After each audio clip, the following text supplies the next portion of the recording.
Abasebenza noTencane basinde kukubi engozini yemoto eyenzeke izolo. Kube ngelele phela ngamukele kwele emakhaya kwesimanzonzo utholela khona indaba zamaskandi. Mbule emakhaya ke sekuvela indaba ngempela engekho mnandi ngokuthi abagidangoma noma laba abasiza uTencane estage bavelelwe ingozi ngaseThekwini. Uyasho ngempela uTencane uthi laba behamba ngepholo elimhlophe uthe kusenjalo emgwaqeni bavelelwe ingozi bashayiswa i-truck.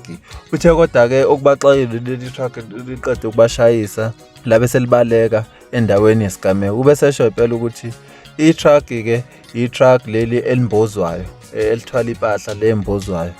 Uthi ke abantu uma ukuthi mhlawumbe i-truck leli lasekampanini osebenza kuyona uyalibona ukuthi lilimele, uthi umthito ngoba kungenzeka ukuthi ilona leli lidala ingozi labe selibaleka. Uthi ngokubona wakhe ngathi laba abebese truck nabathinteka angabona bathi kulimala imoto yabo bakwazi ukuthi bebaleke basebeshiya abafana babo labe behamba ngephola. Imoto ngempela njengoba uyibona lapha embukweni, imoto ngempela ethe ukulimala ngempela njengoba uyibona ngaphezulu nangemuva nakubonnethi futhi imoto nje impela elimele ngoba ulibona ukuthi bekuyipholo ngempela elitsetsile. Mbukele emakhaya ke izona indaba engithenga ngaphathela zona kwesimanzonzo. Ake hlangane futhi ngokuzayo, hlangane lapha kwi-comment section.